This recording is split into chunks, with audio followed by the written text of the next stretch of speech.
Petrol पंपावर नागरिकांची गर्दी, काही ठिकाणी स्टॉक संपला। निफाड तालुक्यात बुधवारी सकाळपासून पेट्रोल पंपावर वाहनांच्या लांबच लांब रांगा लागल्याचं चित्र पाहायला मिळालं।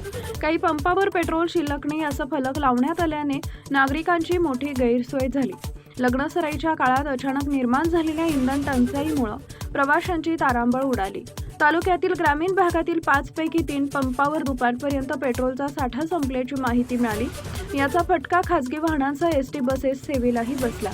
लासलगाव, विंचूर आणि नैताळा परिसरातील नागरिकांनी सकाळपासून रांगेत उभे राहूनही पेट्रोल न मिळाल्याची नाराजी व्यक्त केली। 2 तास रांगेत थांबलो पण अखेरीस पेट्रोल संपल्याचा बोर्ड लावला अशी प्रतिक्रिया नागरिकांनी दिली आहे।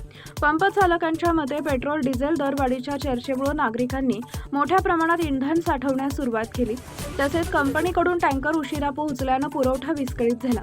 सायंकाळपर्यंत काही पंपावर टँकर दाखल झाल्यानंतर पुरवठा हळूहळू पूर्ववत झाला असून उद्याही गर्दी कायम राहण्याची शक्यता व्यक्त केली जाते। टाइम्स ऑफ महाराष्ट्रसाठी निफाड प्रतिनिधी उत्तम जाधव यांचा रिपोर्ट।